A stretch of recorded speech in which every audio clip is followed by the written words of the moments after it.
Добро дојдовте во уште едно политичко интервју, овој пат со кандидатот за градоначалник на општина Велес од коалицијата предводена од Социјалдемократскиот сојуз на Македонија.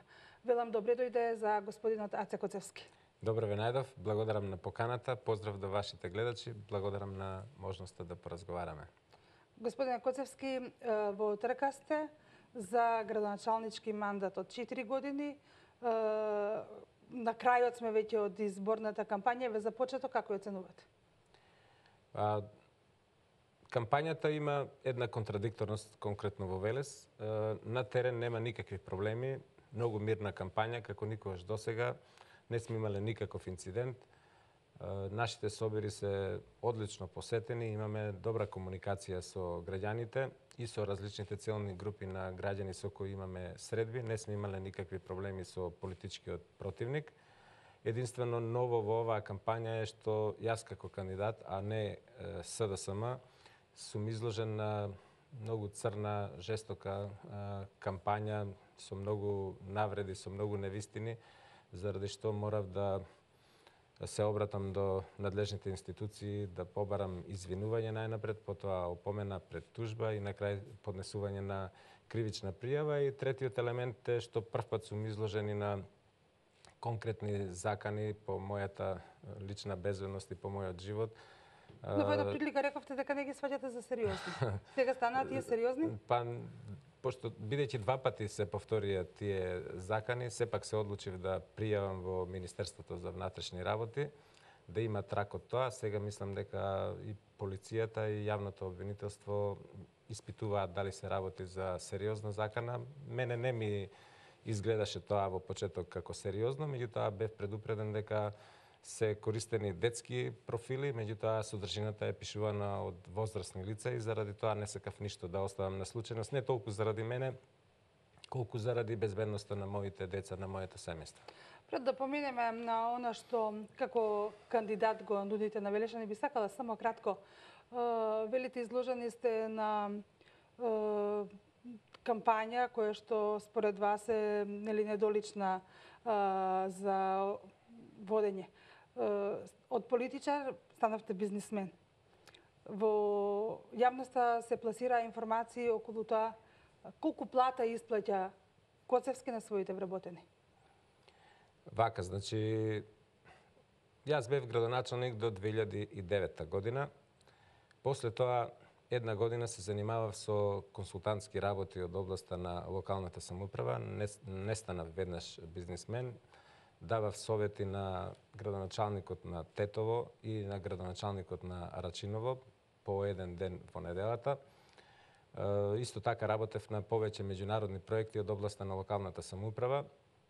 Одлуката да започнам со бизнис ја донесов во 2010-та, откако видов дека амбасадорите кои мене ме рангираа како најдобар градоначалник во Македонија почнаа да ја напуштаат нашата земја, бидејќи имаат одреден број на години во нивните мандати. Мислам на тогашната американска амбасадорка Джилијан Миловановиќ, директорката на UNDP и особено амбасадорот на Европската унија Фуере. Тогаш заклучив дека славата брзо ќе ми помине и дека јас од стара слава не можам да живеам и сакав да пробам да се докажам и на професионален план, бидејќи сум дипломиран градежен инженер. Одлучив да основам фирма. Тоа се случи во јануари 2010 година. Започнав со двајца мајстори и двајца чираци, за во овој момент фирмата да има 34 вработени. Јас сум многу среќен затоа што ми беше дадена можност, вистинска среќа во цела несреќа што се случи околу тие избори, што имав можност да се реализирам и на стручен професионален план, покрај на политички план. Може да прашате било каде, да проверите, за да се уверите дали ја зборувам вистината. Во мојата фирма нема ни еден вработен на црно. Во овие 7,5 години од како постои фирмата, ниту еден ден не сум задоцен со исплаќање на платите на вработените. Токму напротив, ако први паѓа во сабота или во недела, јас уште во петок им исплаќам плата. Платите се такви какви што се над законски загарантираниот минимум. За жал, платите во градежништвото се секаде такви и секаде се исти. Меѓутоа, сакам да ви потенцирам дека во споредба со другите фирми од областа на градежништвото, Афион е фирма за пример, без оглед на сите критики што вие имате можност да ги слушате, затоа што многу вработени има на црно во градежниот сектор, за разлика од тоа во Афион сите до еден се вработени регуларно со засновна работен однос со платени придонеси. Сега да се префрлиме на оној дел за кој што прочам и го барате гласот од Велешани во кандидатурата за градоначалник на општината. Што е оно што сега им го нудите? Па пред се сакам да кажам дека им го нудам своето знаење и своето искуство. Особено сакам да потенцирам дека јас немам никакви лични, финансиски или материјални мотиви да се кандидирам, да бидам повторно кандидат за градоначалник. Всушност, тие што ги следат работите знаат дека јас и не поднесов кандидатура во предвидениот рок. Имав и одредени здравствени проблеми, но тоа не беше пресудно. Се одлучив да се кандидирам на крајот на август месец, откако целата процедура беше завршена, затоа што сите анкети покажуваат дека јас имам огромна поддршка и доверба кај граѓаните, особено внатре во самата партија. За да не ги разочарам моите големи поддржувачи и симпатизери внатре во партијата, а и за да го ставам своето знаење и искуство на располагање на нашите сограѓани, за да направиме нешто добро во наредниот период, за да имам можност да му докажам на син ми дека може да има перспектива и живот и во Македонија, наместо да гледа како и многу други млади кои избегаа во странство, се одлучив да се пријавам во последен момент и јас верувам дека го направив вистинскиот избор, затоа што мојот став е дека Велешани велат не е добро да си се ирџија. Можев од мојата удобна фотелја дома да гледам сеир, да коментирам, да наоѓам мани. Наместо тоа јас се одлучив да влезам во политичка битка, да ја побарам довербата за да можам да помогнам во разрешувањето на бројните наталожени проблеми во Велес. Господине Коцевски, понудивте многу проекти.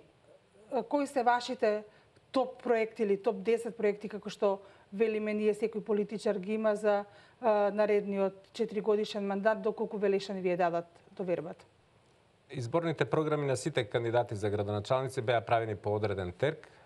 Таму требаше да, зборувам за големите општини, да набележиме 5 најважни капитални инвестиции, други важни 20 капитални инвестиции и други инфраструктурни зафати што треба да се направат по урбаните заедници во градот и во местните заедници во селата.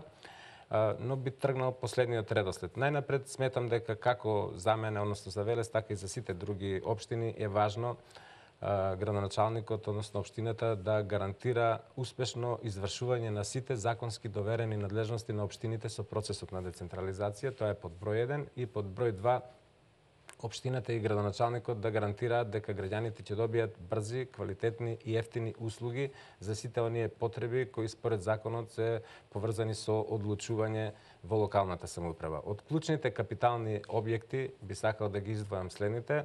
При тоа сакам да потенцирам дека јас немам никакви предрасуди. Ако некој проект бил добар, бил до некоја фаза завршен од претходната локална власт, ќе продолжам таму каде што е застанато, затоа што сметам дека се што е добро треба да се пофали и да се продолжи, а тоа што не е добро да се преиспита и да се направи нешто подобро од тоа. Планираме веднаш да отпочнеме со изградба на затворениот градски зелен пазар, за да ги подобриме условите како за продавачите, одгледувачите на раноградинарски и други земјоделски производи, така и за купувачите, заедно со паркинг простор во составот на градскиот пазар. Господине Коцевски, кога сме веќе кај затворениот градски пазар, вашиот против кандидат обвинува дека како политичка партија го стопирате тој проект за да можете да кажете дека тоа е ваш капитален проект, а веќе е започнат целата документација, е готова, подпишане тој преддоговор за изградба на првата фаза?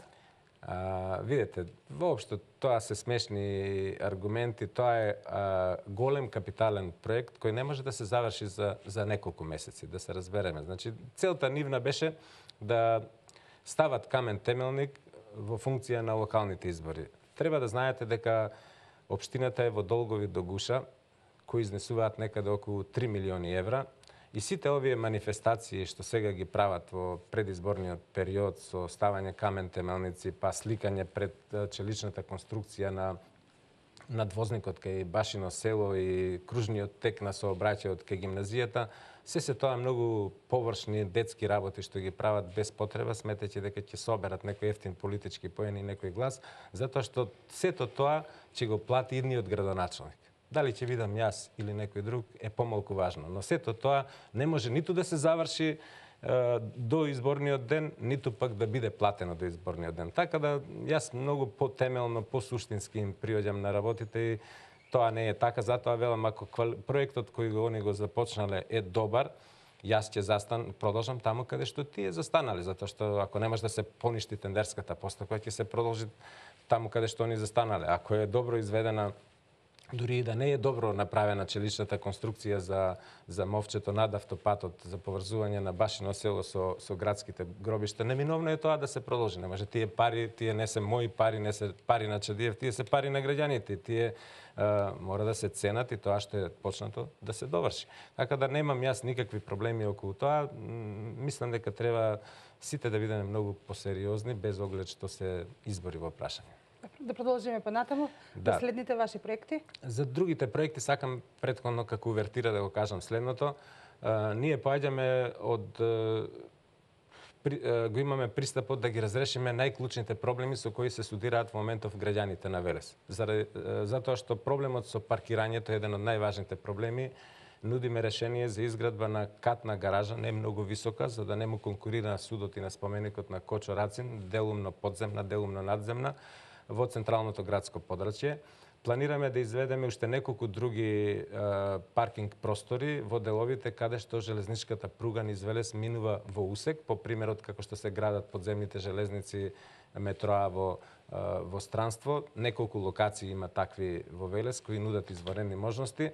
Следен голем проблем е хаосот во одвивањето на сообраќајот заради се поголемиот број возила по улиците на Велес. Велес е многу специфичен град со многу стрмни, тесни улици, посебно во старите делови од градот. Особено голем проблем се приодите кон гробиштата во црквата Свети Спас и во црквата Свети Пантелемон. Затоа планираме да ангажираме реномирана сообраќајна проектантска фирма која ќе ни изготви добра студија, темелно изработена и ќе ни понуди стручни, професионални решенија за да знаеме точно кои зафати да ги направиме, да не импровизираме само со кружни текови, туку да видиме како на најефикасен начин можеме да го разрешиме тој проблем. Исто така за граѓаните на Велес голем проблем се водите кои се слеваат на главната улица Благој Ѓорев после секој поголем пороен дожд. Затоа планираме на високите зони од градот по една изохипса, тоа е линија што поврзува точки на истата надморска висина, да направиме еден ободен канал за да ги прифатиме водите кои од голините над Велес се слеваат, пред да го однесат наметот од чакал, песок и земја и други отпадоци кон улицата Благој Ѓорев, да ги прифатиме и со подземни канали преку улиците Љубљанска, Костурска и Тодор Јанев да ги канализираме до реката Вардар.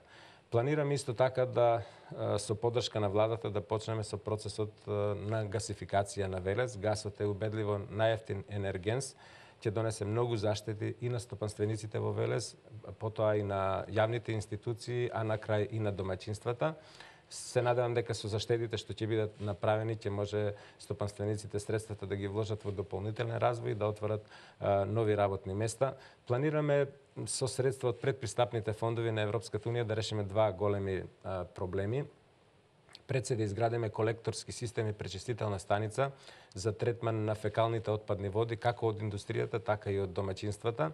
И исто така планираме со средства од Европската унија од предпристапните фондови, заедно со другите општини од Повардарскиот регион, да ја изградиме регионалната фабрика која би била негде кај Пепелиште или Криволог за третман на цврстиот комунален отпад. Во Велес би имало претоварна станица, таму ќе се селектира посебно пластиката, стаклото, хартијата и куинскиот отпад. За овој проект нели веќе е отпочнато е да се реализира преку Вардарскиот плански Па треба да се продолжи, значи треба да се продолжи, тоа е но истото што го реков претходно.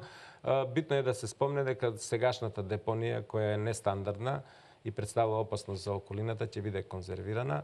а од претоварната станица ѓубрето ќе се збива и ќе се носи со специјални возила до таа заедничка регионална депонија. Можеби треба да застанам тука, можам да ви набројувам многу време, ќе ни помине емисијата во набројување. Би сакала поконкретно да зборуваме за она што за многумина значи подобрување на животниот стандард, а тоа е обезбедувањето на работни места. Локалната самоуправа велите дека не отвора фабрики, но локалната самоуправа е клучниот фактор за да домашни и странски инвеститори може да дојдат, да се развиваат и да се отвараат работни места. Што би направиле на ова поле, имајќи во предвид дека во изминатите години Велес беше и меѓународно наградуван и прогласуван како општина најповолна за инвестирање?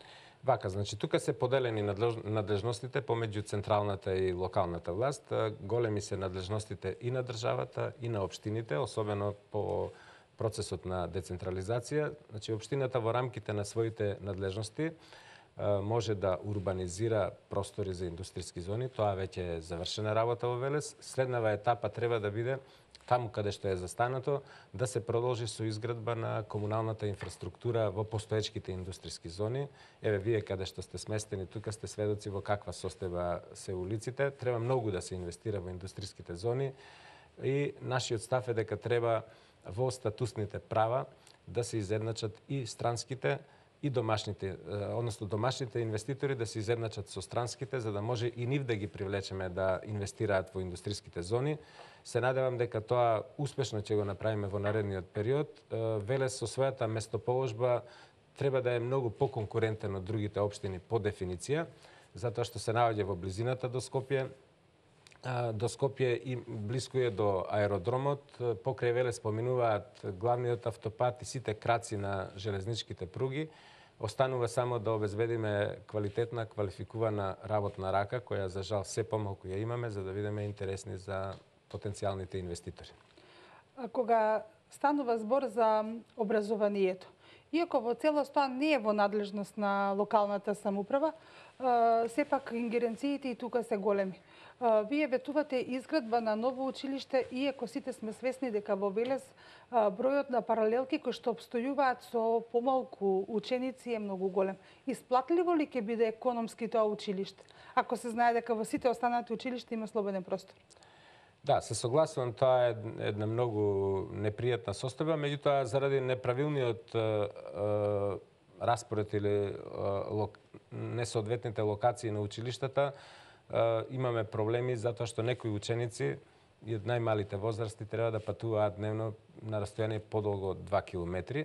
Инаку во Велес има многу голема резерва на училишен простори. Тие простори кои ќе останат цели училишни згради, планирам да ги ставиме во функција за општо добро на граѓаните. Дополнително ќе се договараме што би било тоа, дали би бил пензионерски дом или простор за дневни центри за згрижување на различни категории ранливо население од Велес или за нешто друго што би било уште подобро.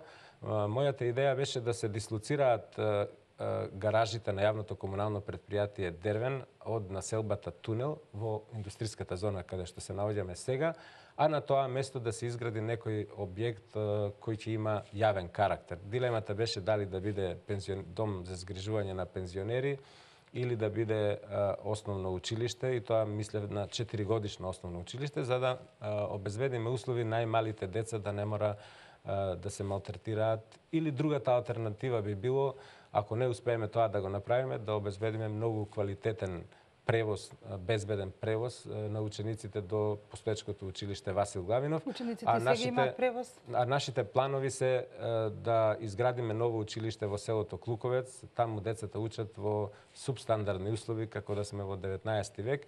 И исто така има иницијатива и претходно изгореното училиште во селото Иванковци, кое сега е заменето со времен објект, да се изгради како училиште од тврда градба. Се ќе зависи од финансиските можности на општината, од тоа во каква состојба финансиска ќе ја превземам општината и колку пари ќе успееме да повлечеме од предпристапните фондови на Европската унија. Познавачите на состојбата велат дека за да се добијат средства од предпристапните фондови на Европската унија, некогаш потребно е да поминат и повеќе од 4 до 5 години. Од апликација до реализација. Реализација мислам на потпишување на договор за добивање на средствата. кои се неколку пати вие велите ќе гадиме со европски пари. Не би се согласил со тоа. Процедурите се долги доколку администрацијата општинска не е квалификувана, не е стручна, не е професионална, нема завршено соодветни обуки за да подготви квалитетни проектни апликации.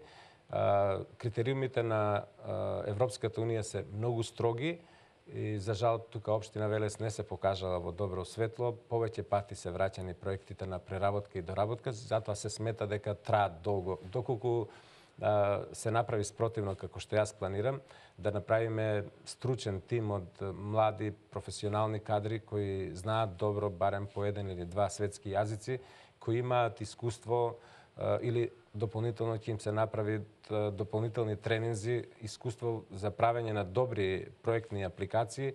Мислам дека тоа време многу, значително многу може да се скуси за да може да реализираме што повеќе такви проекти. Јас знам дека многу средства стојат резервирани за општина Велес и не се искористени баш заради тоа што им ги враќале проектите во минатиот период заради нестручната подготовка на проектите. Господин Коцевски, според она што го имате вие како пресметка, секој проект има почеток и време во кое што треба да го реализирате. Тие ваши 5 топ проекти, 20 позначени капитални проекти, за колку време би требало да се реализираат или пак со завршување на 4-годишниот мандат? Ние имавме обврска при подготвувањето на програмата за секој проект да дефинираме во кој период ќе се реализира. За жал, ние немаме пристап до подотоците, документите во општината за проектите кои се веќе во некоја фаза започнати, а за другите проекти се е од прилика во приближни бројки, затоа што не е направена техничка документација за да можеме конкретно да зборуваме. Јас се надевам дека сето тоа што сме го предвиделе ќе успееме што со сопствени средства од буџетот на општината, што со средства од владата на Република Македонија, од буџетот на Република Македонија и преостанатите од фондовите на Европската унија за прекогранична соработка, од предпристапните фондови на Европската унија и се разбира ќе ги искористиме максимално и можностите да повлечеме средства од Европската банка за реконструкција и развој и од програмата UNDP. На вашите средби со граѓаните велите дека на Велес ќе му го вратите културниот сјај, нема да дозволите во градот на Рацин питијадата да биде главна културна манифестација, иако лично сметам дека тоа не е културна манифестација, него е фестивал на храна и на вино и можеби е стопанска манифестација. Ќе укинете питијадата или?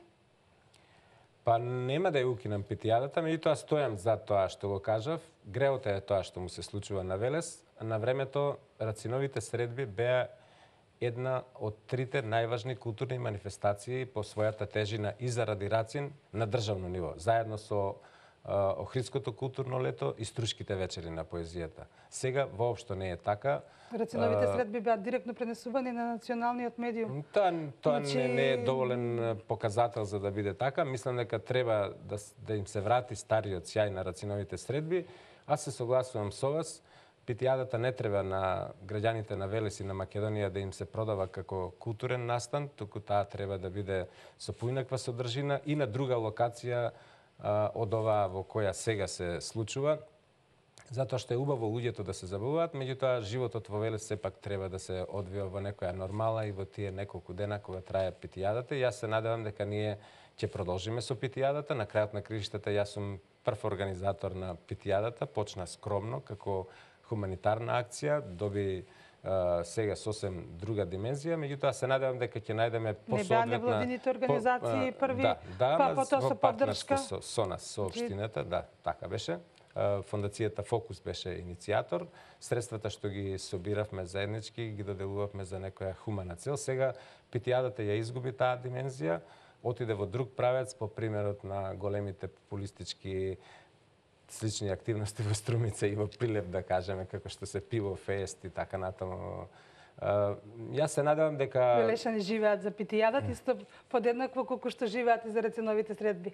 Барем тоа е мое лично мислење. Да, па затоа велам, значи ќе се продолжи со питијадата, меѓутоа добро ќе размислиме на која локација во иднина ќе се организира, се со цел да да бидат велешани другите граѓани кои во огромен број доаѓаат од другите градови на Македонија, да можат да уживаат, а сепак тоа да не биде со попречување на нормалното одвивање на животните активности во тие неколку денови. Ветивте повеќе простор за младите. Поголема доверба искажување кон младите за тие да со своето знаење останат во Македонија. Тоа треба да биде не само моја најважна задача во наредниот период, туку без исклучок на сите градоначалници во Република Македонија.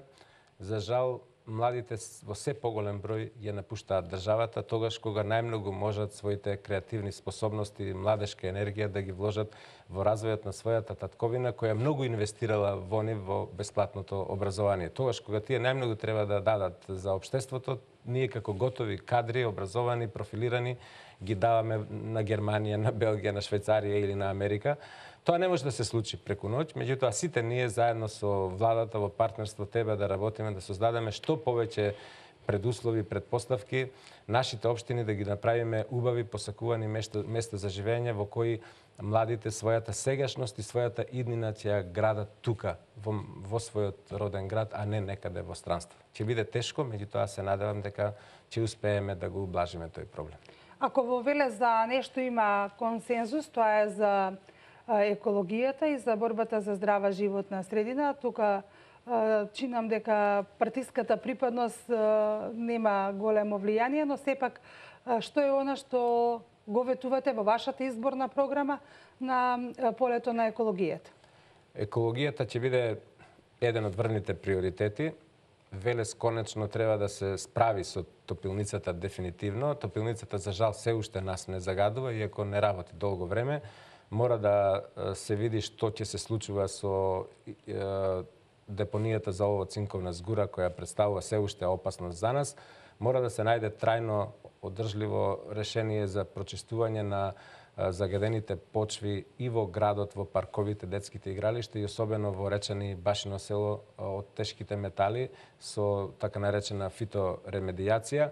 Треба да ги заштитиме нашите сограѓани од непријатните миризби кои насекаде се шират од свињарските фарми и од другите потенцијални, сегашни, актуелни загадувачи на животната средина. И јас верувам дека во партнерство со невладините организации, по примерот на тоа што го правевме заеднички во Зелената коалиција, без партиска оптеретеност, дека ќе успееме да стигнеме до целта како што тоа го правевме успешно во минатото. На овие локални избори, слободно можам да констатирам дека и вие како политичар, но и коалицијата предводена од СДСМ ги напушти стандардите на политичко представување, не сте присутни по медиумите, но затоа сте многу присутни на социјалните мрежи. Поевтини ви беа или пак се одлучивте на младата популација да атакувате? Па тие се општи, да речам, некои македонски, европски, светски трендови и нашите експерти во таа област препорачаат да го правиме тоа што го правиме и се надевам дека сме донеле вистинска одлука. На крајот резултатите ќе го кажат своето. И за крај се надам дека нема да видиме во таа графа на медиуми за кои што велите дека водат негативна кампања против вас. На почетокот рековте дека во градоначалничката трга влеговте искрено, без некоја потреба за финансиска корист. Вашата плата како директор на приватната фирма е поголема од градоначалничката или пак тука некаде? Па е помала е. Јас нема да се фалам сега тука дека ќе се откажам од градоначалничката плата доколку ја добијам довербата на граѓаните, затоа што не е таква состојбата со мојата фирма како што злобниците се обидуваат да ја представат. Каму среќа да е така. Сите фирми кои се развиваат се зависни од користење на големи финансиски средства од кредити од банките, така да јас во шега велам тоа што сум го создал, колку што е моје, толку е и на Тутунска банка и сега и на Шпарка се банка заради огромните кредити кои се земени таму. Такво време дојде, без кредити никој, па ни државите, ни општините не можат да одат напред. Меѓутоа, поентата е дека не ми биле пресудни финансиските мотиви. Јас себе си се сметам за за скромен човек, за чесен човек и не ми требаат многу финансиски средства. Не сакам да возам некои големи автомобили, джипови. Сакам да бидам сосем обичен, нормален човек и сметам дека е огромна доблест човек после извршувањето на функциите да остане нормален и да ги задржи своите пријатели. На 15 октомври очекувате завршување на локалните избори или предвидувате втор круг? Јас сум длабоко убеден дека изборите во Велес ќе завршат на 15 октомври од две причини. Прво, затоа што има малку кандидати, што не беше така на претходните изборни циклуси. Мислам дека ВМРО ДПМН ја прати пораката со тоа што не поттикна други помали сателитски партии да истакнат своји кандидати, како што тоа го правеа во изминатите изборни циклуси. Тогаш им беше важно. Со тоа што сега не им е тоа важно, мислам дека пред време се предадоа. Они добро ги знаат резултатите од анкетите. Јас ги имам резултатите и од нивните анкети и јас би требало да извојувам убедлива победа уште во првиот изборен круг. Јас би сакала да ви посакам многу среќа и многу здравје во иднина. Остануваме ние тука, да се видиме и после 15 октомври, па може би веќе и во некоја наредна емисија да дебатираме за она што политички се случува во Велес. Јас ви благодарам наискрено за коректноста во водењето на овој разговор. Сакам да кажам на крајот дека и покрај се, јас сум многу редовен гледач на ТВ Нова, заради тоа што и покрај тоа што знам каде припаѓа според политичката ориентација или блискост, да речем. Меѓутоа, секогаш сакам да ги следам и едните и другите, за да знам што се случува, што планираат и како ги оценуваат работите, така да со задоволство учествувам во емисија. Политичката припадност во еден медиум воопшто не е важна, затоа што сега да се работи според оние новинарски стандарди. Мислев на блискоста на уредувачката политика со Нема никаква близкост до политичка партија, меѓутоа тоа си е ваше мислење. Јас ви благодарам што во екот на изборната кампања одвоивте дел од вашето време и бевте гостин во нашето студио. Се надевам дека гледаноста на овој интервју ќе биде голема, па ќе компензирате за тоа што овие 60 на минути од кога сте нели тука до одењето ги изгубивте и не сте на терен. Благодарам, чест ми беше. Благодарам уште еднаш. Почитувани гледачи, јас ви благодарам на вашето внимание. Пријатно.